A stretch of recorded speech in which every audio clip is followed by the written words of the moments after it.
Good morning, everyone. Hello. Thanks for those joining us. We know that today is the last day, so it's really important having you here. So I'll give you a warm welcome. My name is Celeste Gonzalez. I'm part of the ICAT Secretariat based here in Bonn. I'm originally from Paraguay, so excuse me if I have a very Latina strong accent, but we're very happy to have all of you here. And we know that we may be having more people coming during the session, so they're always welcome. The aim of this session today is to explore how developing countries are using data to assess the impact, improve, and track the implementation of climate policies, drawing on global lessons learned and the methodological support available. Today, this session is co-organized with the government of Cuba, so I have the pleasure of having here to start opening remarks from the government of Cuba. And then we will continue with ICAP short presentations, and then we'll have panelists in our panel debate in our session.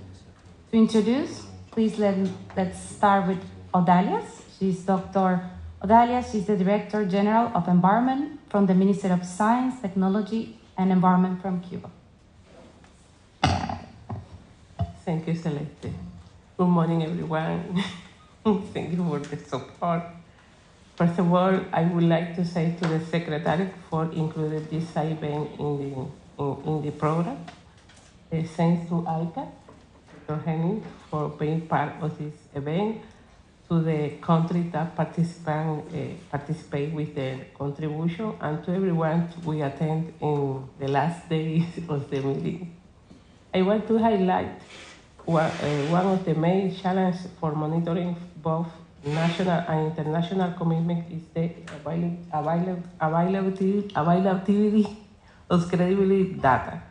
It's necessary to design and implement information management systems that require specific designs in line with the characteristics, objectives, and indicators of adaptation and mitigation measures. In Cuba, we have experience in data collection, which is basis of the national information system. However, the data collected is not specific to climate action. Thus, this requires significant modification to the national, sector, and territorial information system. All this requires human resource, financial resource, information technology. In summary, a lot of support for our country to fulfill the demanding requirement of the transparency system under the Paris Agreement. In that direction, we have been working with ICAT. We completed a project in his first phase that was specifically in order to establish the transparency system for tracking the mitigation contribution in our NDC. Now we are developing a second phase, focused on the strengthening data collection for future reports and updating the NDC 2025. We identify 5 main roles for climate data. First, understanding vulnerabilities. Second, risk assessment. First, policies, assessment, and designs. For consider repercussion of climate policy, and the last is the transparency and verification. More detail will be discussed later in the Q1 presentation for Dr. Orlando. That's why the objective is to exchange experience on the topic of data and information, the importance for reporting and managing NDC. And the support that ICAT can provide us one of the collaborative platforms which, in our point of view, has been most proactive in response to our support requests. I am sure that a chain like this, where we present our results and lessons learned, help us identify areas for improvement in our transparency system and strengthen cooperation in this field. Thank you so much.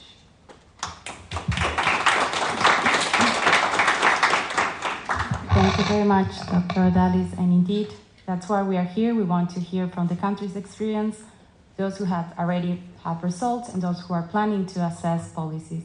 So I'll now give the floor to Dr. Henning, who is the director of ICAT and my boss as well. So Henning, please.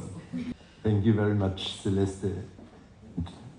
Very good morning, a warm welcome, colleagues, friends. I see many known faces, so I see that the ICAT family is well represented here, so that is wonderful, and I really want to appreciate the leadership shown by Cuba in taking the lead in organizing this side event, in co-hosting it, I look very much forward to the exchange that Odalis, you highlighted as an objective of this side event. Hearing from the experiences from countries is for us always extremely inspiring, and I've also heard from other countries that they are inspired what they hear from action in different countries. So I have said it before, but I keep repeating that 2024 is the year of transparency. And it's not only that because of the need to submit the BTR by the end of this year, but also because early in 2025, countries are expected to submit an update to their NDCs. Also, their transparency is a key foundation for quality. So both of these will focus on the Paris Agreement. The BTR will highlight progress in implementing the Paris Agreement, implementing the NDCs, and then the NDC update will be an opportunity to strengthen NDCs and advance on implementing action under the Paris Agreement. I want to emphasize these two elements, and the topic of this side event is really sitting at the center of that dual role of transparency. We will be hearing about various examples of policy assessments, and policies are what makes climate action real. Policies and measures that countries are taking in response to the Paris Agreement. And their data is crucial in order to ensure effectiveness of policies. And effectiveness means achieving objectives which will of course be related to greenhouse gas emissions, will be related to vulnerabilities of countries, but also more generally will be related to development objectives in the countries. So all of that for us is effectiveness, and based on sound data can make sure that policies actually deliver. So our motto is, you can't manage what you cannot measure. That's where transparency and the data that it carries comes in. Setting ambitious climate objectives, but objectives that are actually anchored in reality, not just empty words on paper. Then designing policies that are effective and tracking their implementation. And thirdly, very important, is using data and transparency to mobilize support. That means engaging stakeholders at the national level and raise the finance that actually makes implementation real. So all of these are aspects of good policies, and I really look forward to hearing some examples of some aspects of this in countries that have used transparency-related work to advance that agenda. It's important to understand that transparency and the data that comes with it can help to evaluate policies ex ante, before they are developed in the design phase, but then also ex post. And that's what we will then have in the BTRs and in the NDC update. In the BTRs, countries will show the world how much they have advanced through policies and measures to implement climate objectives, and through the NDC update, they can then use a good design of policies to strengthen NDCs going forward. So, of course, today it's a short event and you will only get a snapshot of what is out there. So I encourage all of you to have a look at the ICAT website. All the tools and methodologies that have been used in country projects, some of which are presented here, can be found at the ICAT website. And of course, I myself and my colleagues are available to respond to any questions during the site event or subsequently afterwards if you have any questions for related to any of the tools or for their applications. So let me end by again thanking Cuba for the great initiative and also for the fantastic work that the team is doing in Cuba. And I had the distinct pleasure of visiting Cuba last year. And I sort of accompanied the transition from the first phase to the second phase ICAT project. And I've seen a wonderful team there, and also seen that climate transparency really descends into various sectors and engages many extremely capable experts in the country. And of course, I want to thank all of you for joining. I know that this is a moment where perhaps some difficult negotiations are going on, and thank you for taking the time for joining us. Thank you very much.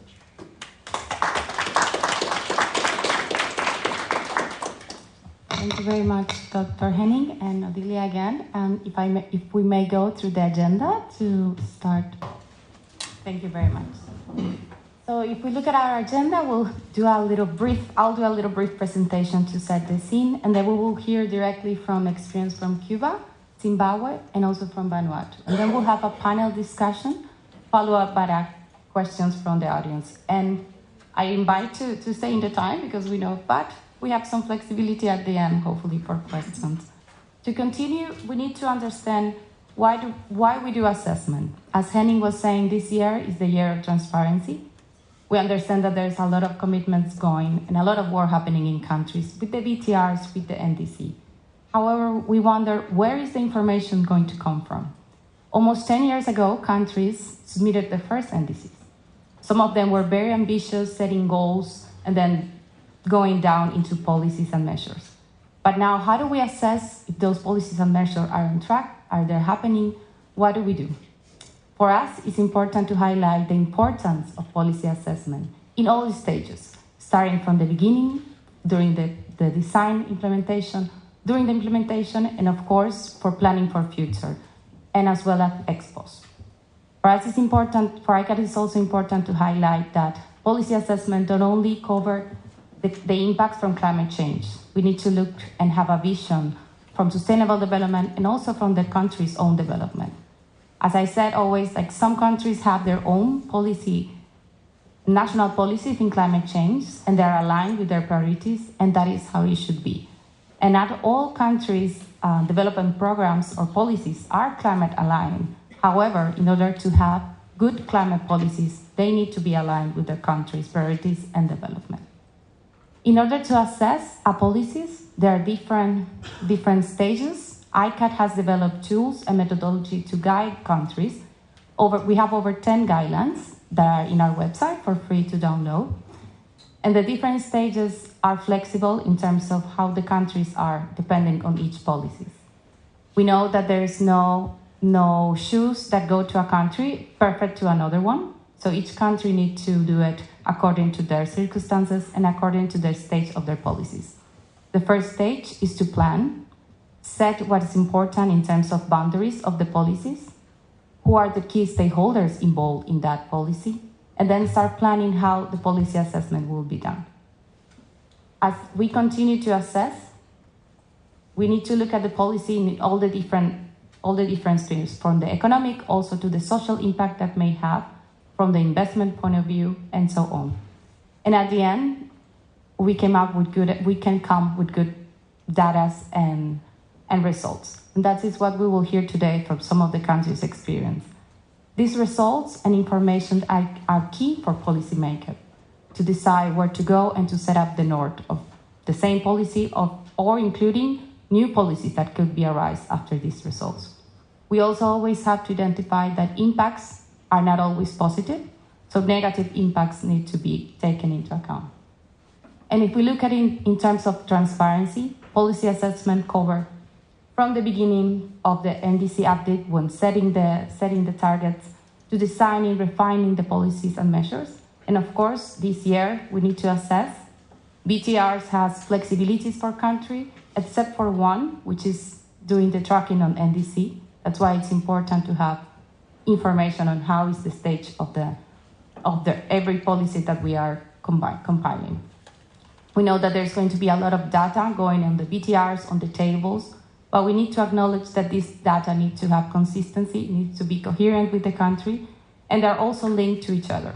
Table 5 is about policy and measures, but we need to have methodologies, we need to set up the assumptions, and these ones need to be aligned and need to be transparent. Transparency goes around in the whole cycle when we think about policies and when we update our NDCs. This is why the BTR is going to be a good stocktake exercise for next year's round of NDC, and I also encourage today to hear the value experience that countries already have in this exercise. Thank you. That's on my end. And now I'll leave the floor for Orlando. Thank you very much, Celeste, and good morning to all. Thank you again to all. We fully recognize the complexity of being here at that time today, in the last day, almost in the last moment of this meeting. I know that many delegates are already leaving because we heard that from the WhatsApp and several other sources. And thank you to ICAT for the organization of this event and for the patience with us, because during the whole meeting they were trying to coordinate with Cuba and the organization, but it was very difficult from our side because we were running from here to there, and they had a lot of patience and comprehension and give us all the facilities to be able to be here now. So thank you very much to all the ICAT team. So, as Dr. Heinen said, we are just to be here for a very short time. So what I am going to do is just a snapshot of some of the key elements we see in the link of the data, NDC, and climate policies. And after that, we will be ready during the event and after the event for any country, for any organization to continue engaging in a conversation about the way in which Cuba sees these issues. First, a couple of comments on that. What you have in the screen is the current NDC of Cuba. As most of our countries, we presented our intended, you remember, the intended NDC in 2015 at the time of the negotiation of the Paris Agreement. And then in 2020, we were debating, are we to present the second NDC or just an update? And finally, we decided that the difference in 2020 was mainly incremental, so we decided to update the NDC. So what we are planning to do now in 2025 next year is to present our second NDC, and we are calling that second NDC because we have planned, in part, thanks to ICAT, to produce a more transformative, ambitious NDC. So something that we are still deliberating at the national level what we are going to do specifically. But for sure, we have a serious plan to do something different for that new NDC. Now, if you see the title, it's a bit different to the title in the program, because in the program it was Data, Power, NDC, and Transparency as the key to transforming climate policies. But in fact, in our view, I think that you may share that, to have transformative climate policies, You need, of course, data. You need a very solid NDC. You need transparency, but you need more issues. You need adequate institutions. You need an enabling environment. You need a legal framework, and of course, you need resources. You need means of implementation.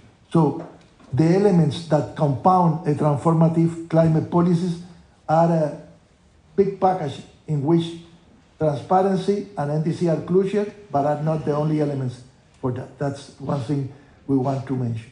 I just want to highlight something that Dr. Odalis also said, is our contribution is not only about mitigation. So we are here to focus on mitigation because mainly the work with ICAT until that date is about mitigation, but our contribution is in many sense about adaptation, and that is consistent with Article 3 of the Paris Agreement. We are hoping to oppose on the political side the idea of the mitigation-centered contribution, and for Cuba, of course, adaptation is the priority. In fact, mitigation is more recent in our policies, and because of that, we have a more solid set of data in adaptation, which is more complex than mitigation in that sense, but we have a history of a scientific institution, a history of a meteorological system, and because of that, we have at that moment, for instance, I am not going in details on that, a national projection of climate scenarios toward 2050 on the consideration of sea level rise and many other factors that allow us to have scientifically based adaptation policy. In the side of mitigation, as I said, it's more recent, all the national efforts, and in fact, it's as a consequence of the joint work with ICAT that we are now really moving forward in the data for mitigation. What is our view of this issue of the NDC? First, it's relevant not only for reporting the issue of the data and the accurate information. It's relevant for planning, for implementing, and for reporting. And that is important because in our vision, reporting is just a byproduct. It makes no sense to have a very solid reporting capacity if you don't have a capacity to really achieve your goals of implementation of the climate policies. Because if not, you will be reporting all the failures, all the pending issues, all the barriers, all the challenge, and you need to make an effective policies to have the solidity of data for all the process, for designing, for implementing, and for reporting. And in our view, climate policies are broader than the NDC. We, in fact, don't include every mitigation action at the national level into the NDC. We just put in the NDC what we consider to be relevant or more in the major impact or the most visible actions.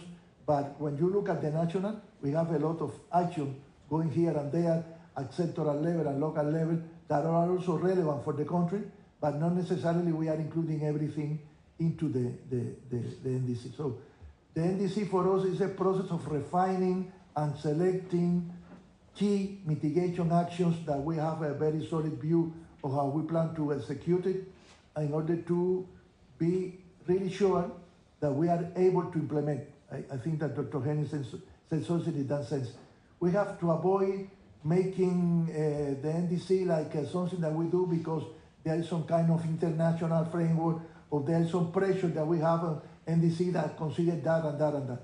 So we need to be sure, and this is our national vision, that we are really able to implement what we are putting in the NDC. And if that means that we have to refrain a bit the ambition, just to have a more concrete, solid, and realistic NDC, is that we plan to do for the next year. And of course, you have data at the national level for climate policies. You also have data for energy policies. You have data for transport policies. So the impact of that data, that information that you use for the NDC is not limited to the climate policies or limited to the NDC.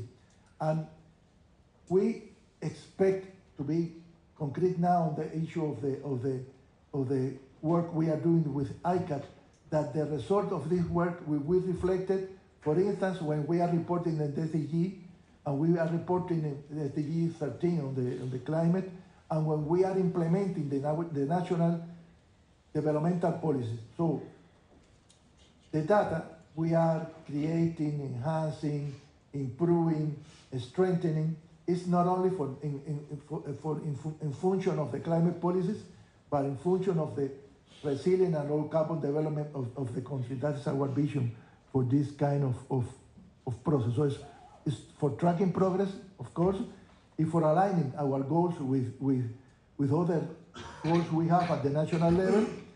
Yes, for informing, is to informing the policy responses, is to make the policymakers, those who have to take decisions at the national, at the local, at the sectorial level, able to take informed decisions. Because sometimes we take the decision, I think that happens in all our countries, lacking enough information or don't having the updated information or don't having the broad set of data you need in order to take the more accurate, efficient, and so there are of course a lot of challenge. I think that Odalis commented something on that regard, and you know, I am not going to go in the details. We have in one side problem with the quality of data. We have the data, but it's outdated or it's not solid. Sometimes we lack the data, so we have an empty box. We have a vacuum where we are supposed to have a data. We have capacity constraints. Sometimes you have the data, but it's not enough to manage the data efficiently. So you need to prepare people, prepare institutions to manage the data. Because even if you have the data, that is not a 100% assurance that you will be able to deal with that in the proper manner, and you need finance. That's practically the main issue in this SB negotiation, but it's a reality. So you can have the data, you can have the institution, you prepare the legal framework, but in the end, you need to be able to implement. And that's beyond your will, beyond your desire of having the most ambition in the world in this thing. You need real means of implementation in order to do that. And you need to coordinate, you need to integrate, and that is at the national level, but also at the international level. I can say, for instance, just to mention one weakness we have still in Cuba. Sometimes we have the data at the national level, but you don't have the data at the local level. And sometimes the local level is not properly informed of the data that you already have. It's not something that you have to create or produce the data. You have the data, but there is sometimes not a fluid system to impose the local level of the information you have and to how to take decision on the basis of that information. So that is also something that we have to overcome when dealing with that. This is just a very simplified view of our contribution. It's just to let you know what we have in the contribution at this moment. We don't know exactly what we are going to do with the next NDC. We're still debating that, but this is where we are now. And of course, when you open the NDC, you have a more detailed information, you have all the several information, more detailed data. So we have those two contributions in the area of energy, one on renewable energy, one in efficiency. We have this third contribution on the transport, which is basically about introducing electric vehicles in the transport system in the country. We have the plan to increase in 33% the forest cover by 2030. And finally, we have a contribution which is maybe the most complicated at this point about capturing methane from the pig production from the. So what we are doing with ICAT, we are looking at all, well, we already did that. We are in the second phase, as Odali mentioned. We look at all this contribution, and we develop for each case a specific data and a specific tracking of the data. And we already have some results of that. I can tell you, for example, that in the area of transport, we learned that our estimation were wrong. We were overestimating some of the capture of greenhouse gases, and now because the work with ICAT, we have a more accurate, reliable information. Just one example, that's not a theoretical issue, that we are having real, concrete results as a consequence of this collaboration. Well, what we are doing with ICAT, we are, as I said, designing the transparency system for every one of these contributions. The 5 contributions we already have in the NDC. Of course, this is an ex post analysis because the contribution was done before we started the cooperation with ICAT. But for the new NDC, and that's a crucial difference in the influence of ICAT in that work, is an ex ante analysis, because we will consider the first hand the result of this analysis with ICAT in the process of formulating the new NDC. And now we are also including some tools for considering project emission that maybe, well, here are the experts. Dr. Henning maybe can help me later on the role of GAMMO, which is about, maybe I think it will be more relevant for the process coming of the formulation of the scenario of mitigation for the next period. This is a publication, joint publication, SIGMA, the Ministry of Science, Technology and Environment in Cuba, and ICAT, which is available with all the information about the specific analysis produced in the project on the 5 contributions. That is just a photo of one of the workshops we had in Cuba in the development of this tool. That was a workshop for GATMO, so that's a workshop for the second phase of the project with ICAT on addressing the challenge of a data-powered NDC.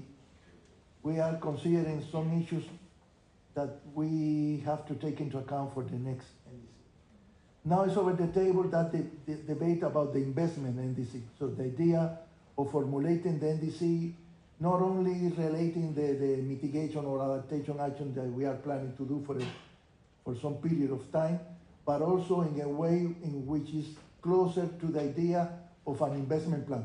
Something that we have, we put these actions, these key actions we are planning in a form that allow to have at least the scheme of where we are planning to move with that action, how are we estimating the cost of the action, which are the possible sources for supporting the action, because there is a mix of national and international support in order to move the domestic agenda of climate change.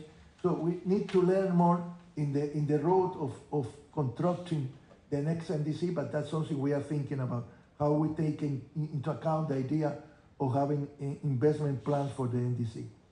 And of course, we have to make a full use of all these tools coming from ICAT, but also for other organizations that are working, producing tools in the area of greenhouse gas estimation, mitigation action, finance, which is very important, how to determine the flows of finance, how to identify, building capacity, securing finance, enhancing coordination, and engaging stakeholders. We have a real process at the national level.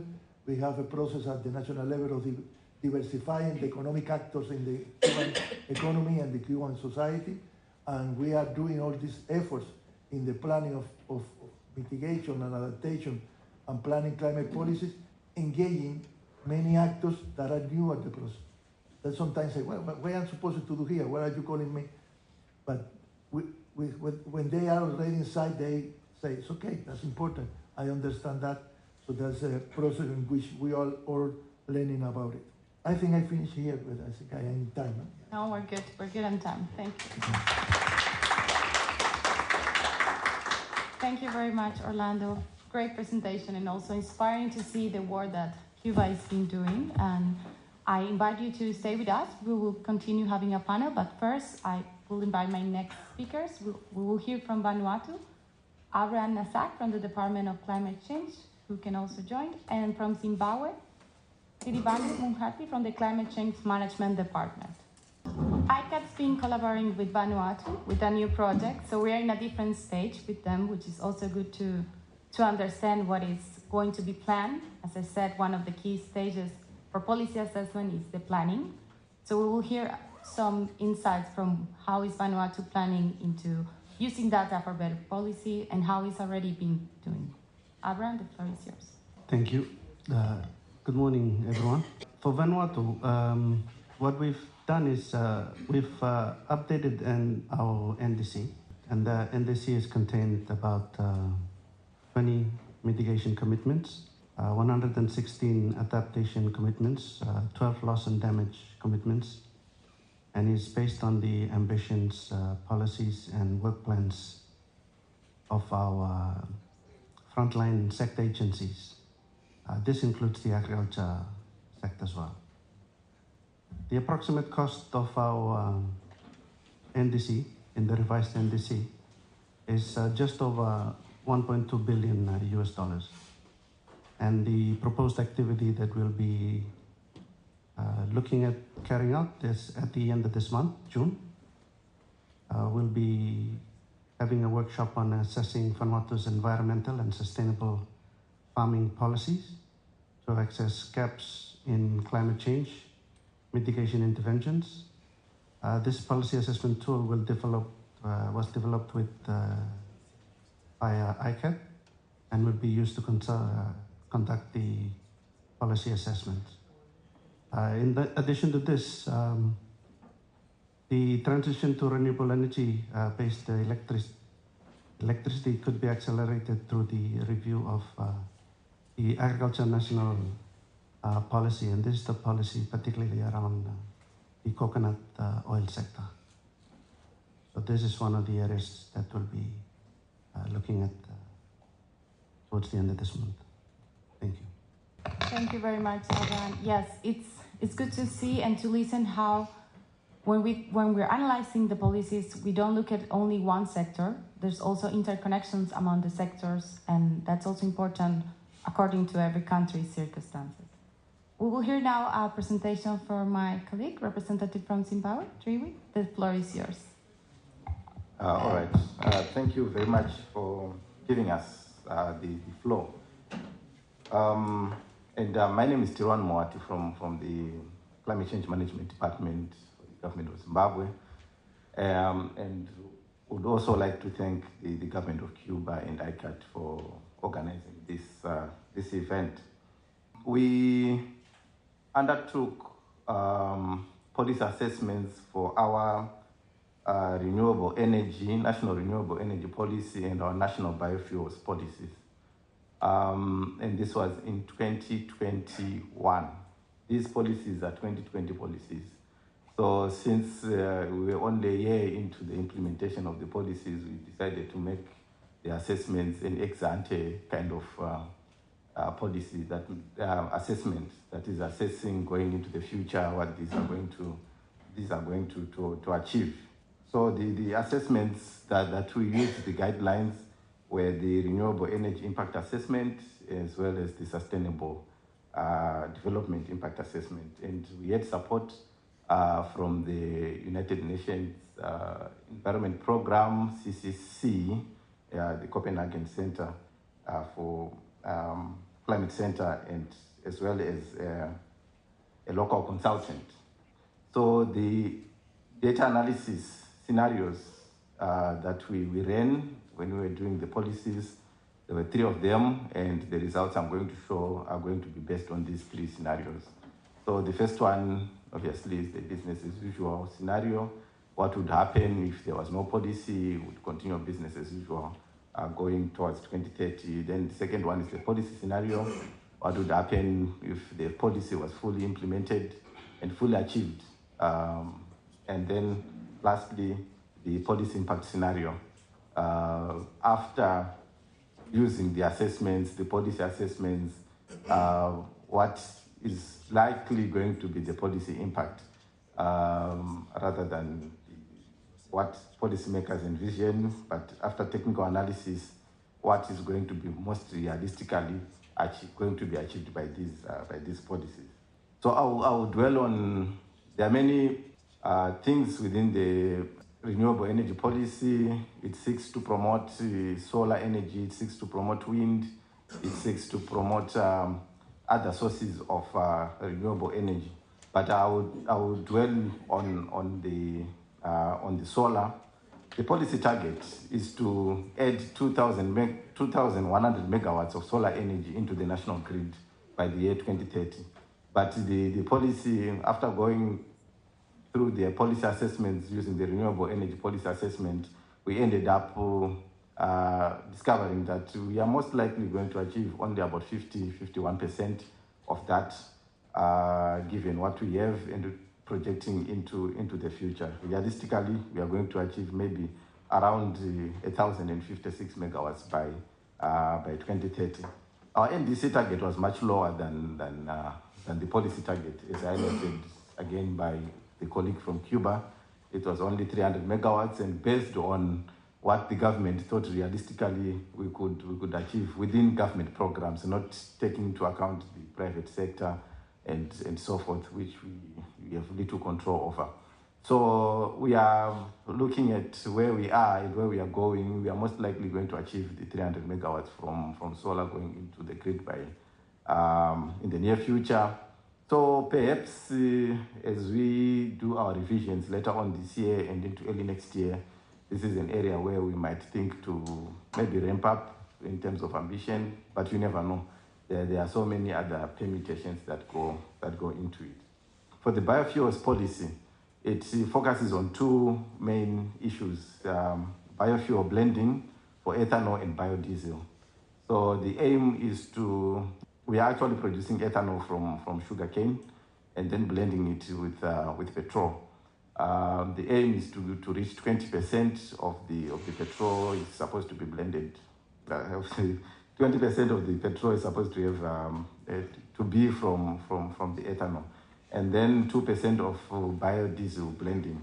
But once we did the policy impact, we realized that probably we are only going to reach about 4.6% by the time we get to 2030, and then for biodiesel, instead of 2%, is going to be 0.46%. For the ethanol, it's not part of the NDC target, but for the biodiesel it is, and the target is the same as the policy target at 2%. So we will need to do other things to ensure that these targets are met.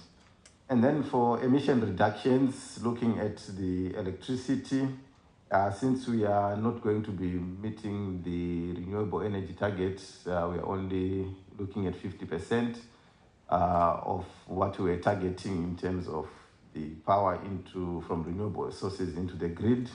The other source of energy is hydro, and then the other bigger source of energy is thermal power generation from coal. The impact is going to be less in terms of emission reductions, obviously, because we are not moving towards the policy target. And then for sustainable development, we looked at a lot of parameters, but I'll highlight two of the sustainable development parameters that we looked at. The first one is decent employment, green jobs created. These are formal jobs that are being created as we promote renewable energy. So by the policy scenario, we were looking at around 40,000 formal jobs. These are direct formal jobs within the renewable energy sector, not taking into account the others that also feed into these direct jobs, the indirect ones, and the informal ones are also not taken on board. But we are more likely to get to around 20,000, 21,000, or thereabouts in terms of the formal jobs in the renewable energy sector. And then we looked at SDG number 7, which looks at energy access, and specifically looking at the rural electrification rate. So for the urban areas, we don't have much challenges. It's about 95% electrified. But for the rural areas now, the electrification rate is a bit on the low side. So if you're looking at renewable energy and increasing the amount of clean energy into the national grid, and then also increasing the grid itself, extending it and making sure that it reaches the last mile, the target for the government is for us to get to 100% by the year 2030. It was something below 40% in around 2020, and then the policy scenario is showing us that was predicting that by 2025 we would have reached somewhere around 60%. But the impact scenario was showing us that we are going to be around 40%. And these are the results that we also got from our national census, which was conducted about a year ago, that we are around 40-something% in terms of rural electrification. So the policy scenario, the impact scenario seems to be going in tandem with reality, whilst the impact scenario is going in tandem with reality, and then the policy scenario is sort of the government goal where we would want to be. So by 2030, probably we'll be around 60%, but that is if we just continue with what we are doing, the policies that we have, if we do not ramp up whatever we are doing. So colleagues, this is my last slide. Are there any plans for us to review the policies as we are preparing our NDCs? The policies are due for review this year, 2024, as we go into 2025. These are 2020 policies. So normally they are reviewed after every 5 years. So we've prepared a policy paper for the Ministry of Energy for them to look at the recommendations coming from this ICAT project, so that they take those into account, and with other matters being taken into consideration, they might take these things on board. But we'll be pushing from the climate perspective, from the climate angle, for them to take our policy recommendations into consideration. So thank you, colleagues, for paying attention.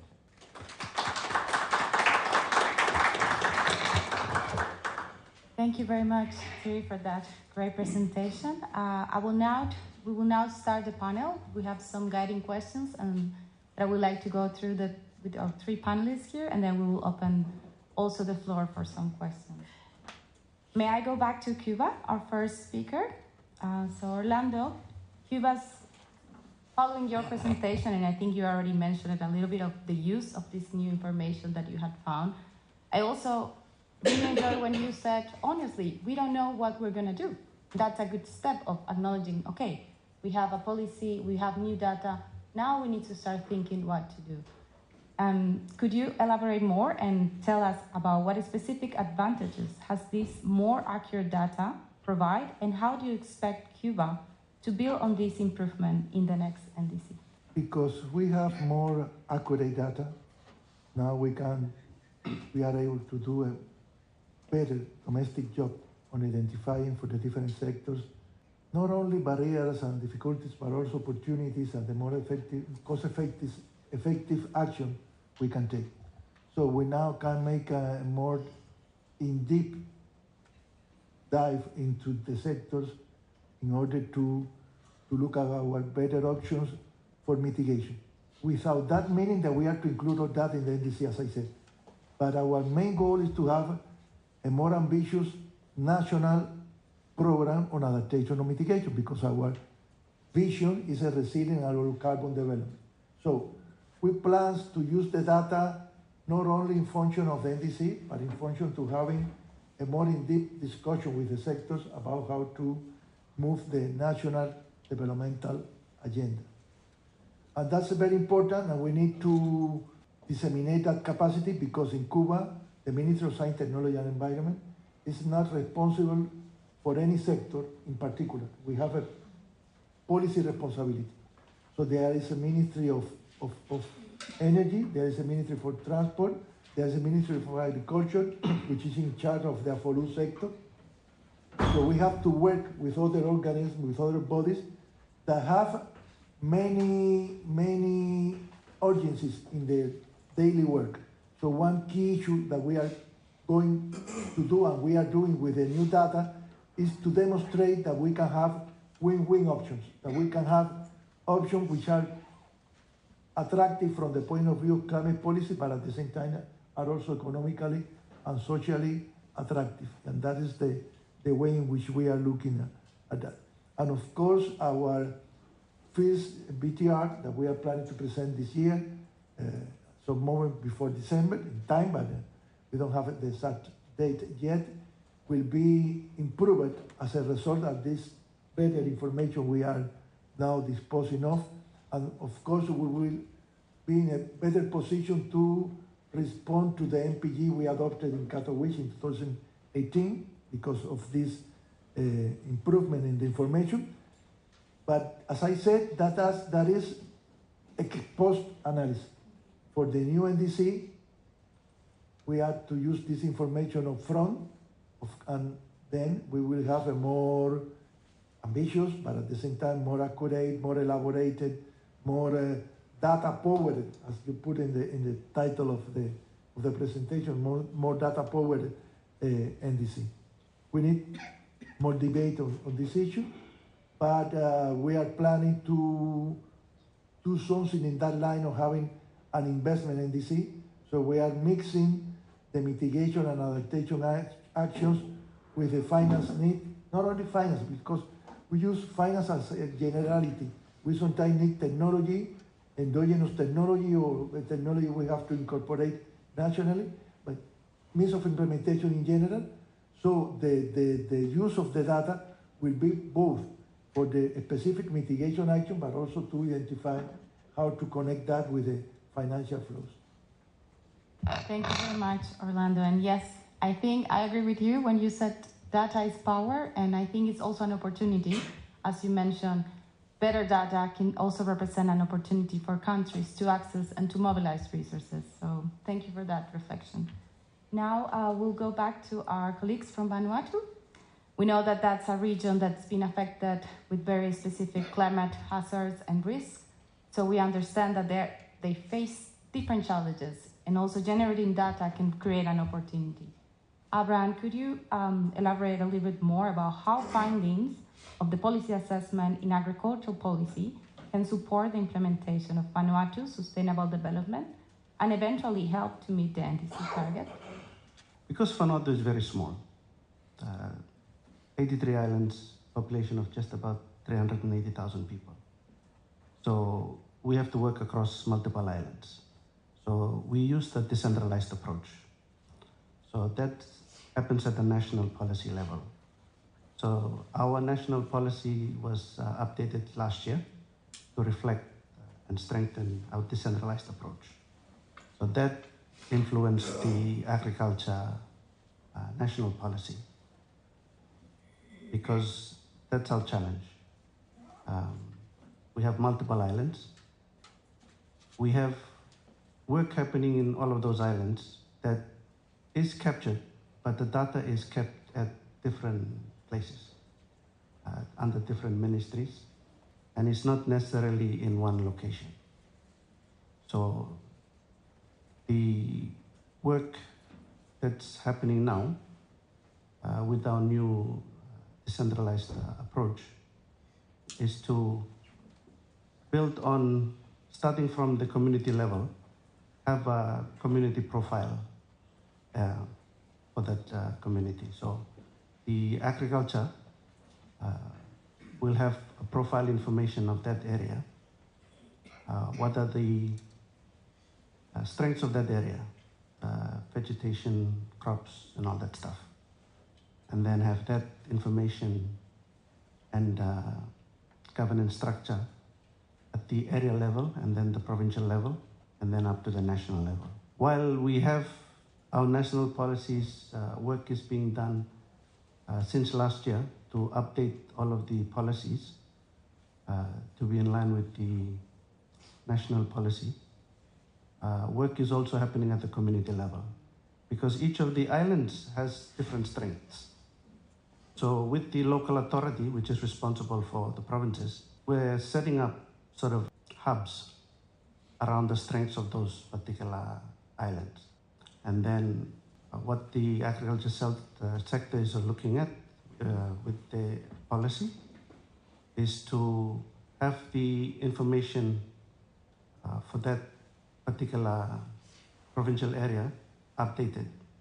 And that can be information around infantry for cocoa or coconuts or kava.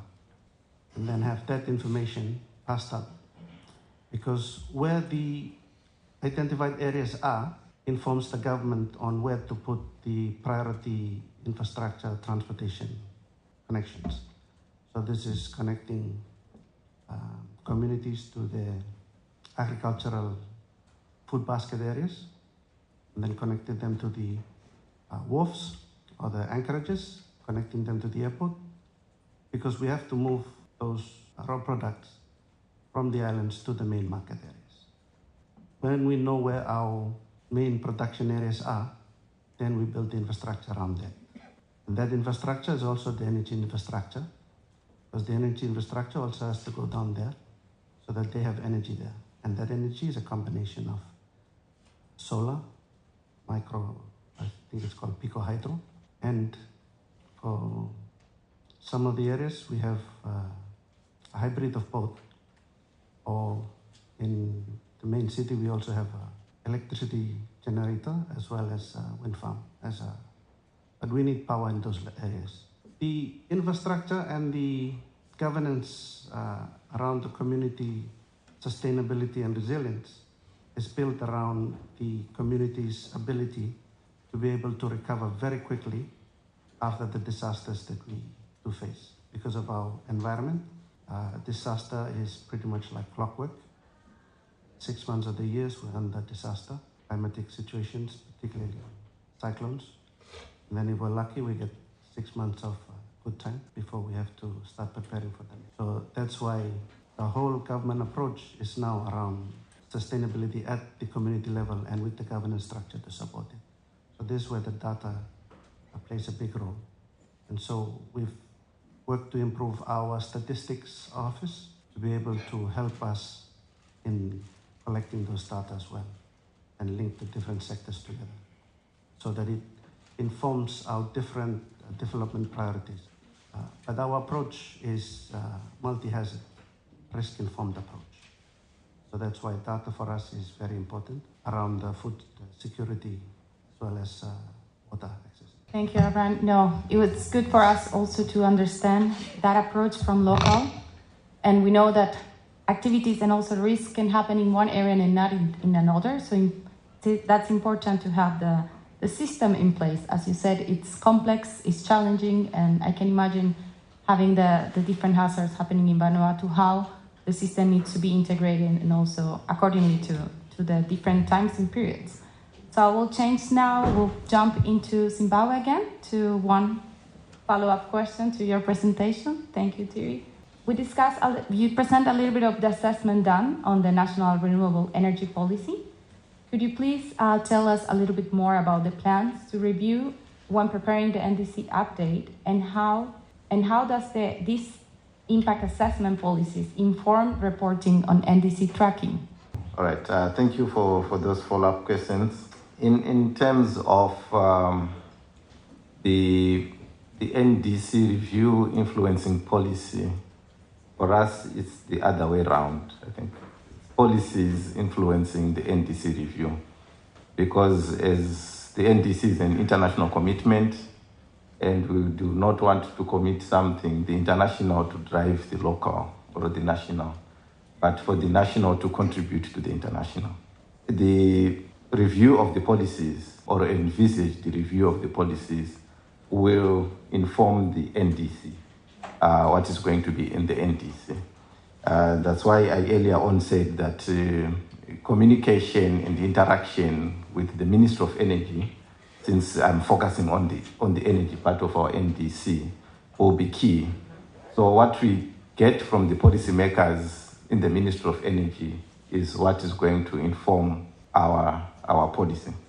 And then in terms of the tracking part of things, the good thing is that when we did the assessments, the renewable energy assessment, we also came up with monitoring and evaluation framework for both the NDC, the renewable energy contribution towards low emission development, as well as the sustainable development parameters that we measured during the assessment. So we have a framework which is in place, courtesy of the assessments and the work attached to that. And we are in constant collaboration with the policy department of the Ministry of Energy to ensure that this is in tandem with their own monitoring and evaluation framework. And more importantly, we are also still in the process of developing, under the Initiative for Climate Action Transparency, still in the process of developing a comprehensive MRV system for mitigation. So that same other MRV system is the one that will also, it's a broader system, but it will also, within it, you have the tracking capabilities for the NDC. And for the energy sector, we are envisaging that the regulatory authority, the Zimbabwe Energy Regulatory Authority, will be able to track all the parameters that we have that are related to energy within the NDC. But they have an overview, and already all energy entities, both government and the private sector entities, they are supposed to report on an annual basis too. So it's just, they are already doing the work, but we just want them to take additional work and make sure that whatever reporting framework they have, MRV framework they have, can also feed into the climate agenda and the reporting under the BTRs, national communications, and so forth. Back to you. Thank you very much, Thierry. Yes, and understanding the complex of creating a system, an MRV system, it's not easy. We know that countries faces challenging, and as you said, you need to work together with the different stakeholders to gather that data, because they are the ones generating. Maybe they even have data that we don't know that they already have or been working in different policies. We still have time for questions, so I will open the floor for questions from the audience. We have 5 minutes. If you can present, and who is your question directed? Okay, thank you to the event organizers, and my name is Kudzai from Zimbabwe. So my question is to Vanuatu. In your presentation, you mentioned that you used data to inform maybe to include also loss and damage in your NDC. So I'm just curious to learn from you how you formulated NDC commitment along loss and damage lines, as well, if you can share also an example, especially now as you look towards reviewing the NDCs. So this could be an opportunity for us also to learn how you are doing it in your countries. Thank you. We also have Florence here from the Vanuatu team. She will reply to them. So thank you for the question. In terms of the inclusion of the loss and damage component in the NDC, what we did is we do a national consultation, and those targets that we have in the NDC in terms of loss and damage were gathered from sector-specific plans and policies, so they are not derived from outside the government policy, but they are all within the different sectors. So, for example, agriculture and water and other government sectors. So that's what we do, and we include that with the adaptation targets as well within our NDC. And with the next round of NDC, we are planning on, because we just submitted that not long ago, so we are looking into how we can just review what we've done, and as we've shared in one of the sessions previously during this session, the challenge of getting finance to implement the NDC roadmap is also the challenge there. So we will need to strategically look into how we can include and also add few other mitigation targets that are in our current NDC. So going back to your question, that's how we came up with the targets within the NDC in terms of both adaptation and L&D. Thank you. Thank you, Florence. I want to thank my panelists again. So I thank you very much for the time dedicated, and congratulations on the work that's been done and what is also planned to do. We acknowledge the importance of data today, so I think this is a good exchange of lessons learned and opportunities also to continue working on improvement.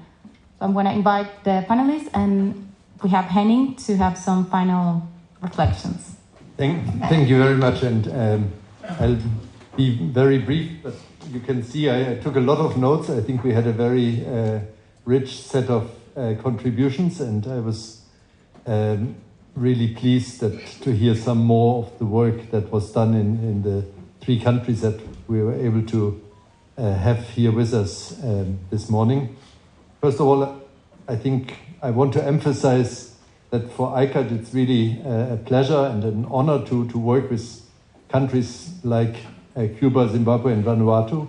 And I always emphasize that the quality of work of ICAT depends on the good partners and the excellent work of national experts. And I think when you listen to what you heard here today, then you will certainly understand what I mean with that.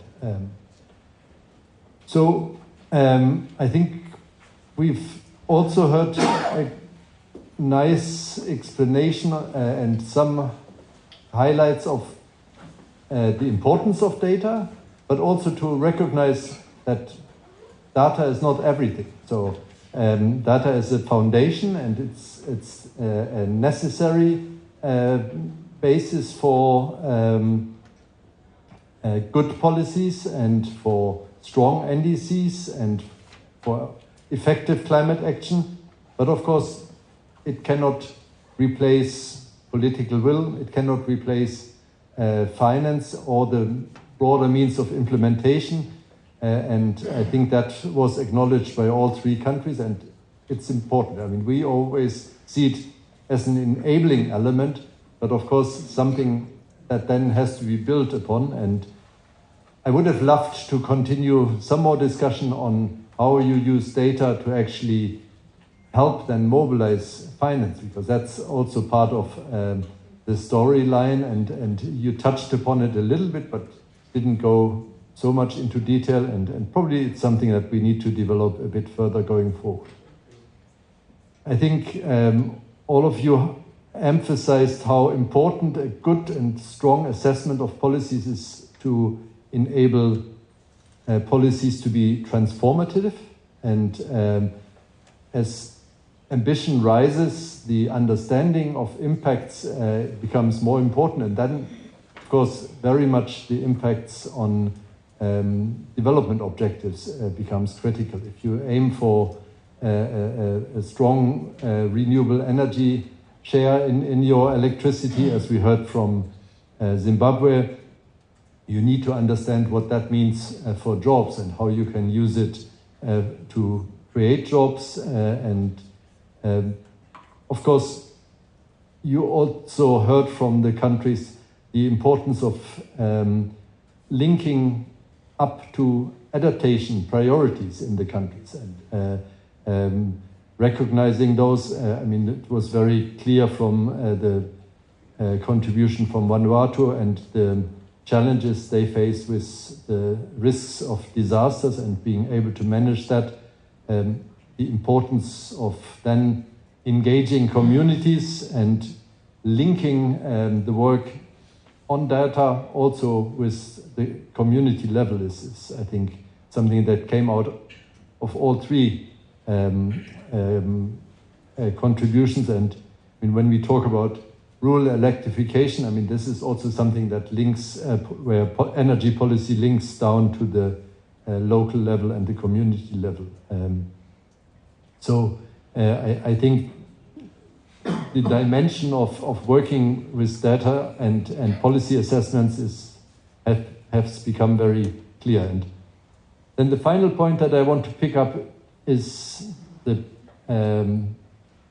emphasis that transparency is more than reporting. And I mean, we've always encouraged countries to build a transparency framework, first of all, with domestic needs and priorities in mind.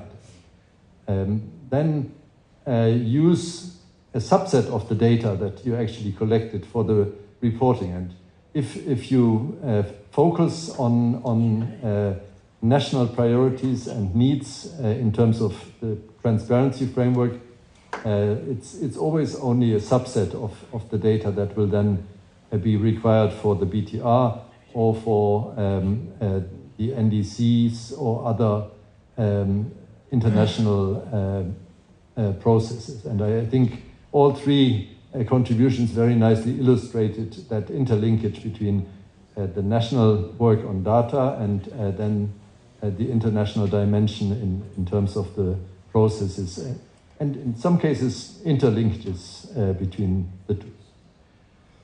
So I end with, again, a big thanks to the three countries and their teams that have, the speakers that we have had have really been excellent to illustrate various aspects of this big topic of assessing policies in order to advance climate action. And I thank you all for coming. And I know there are many additional discussions to be had, so we will continue, and we'll be happy to see you again at future ICAT event. Thank you so much.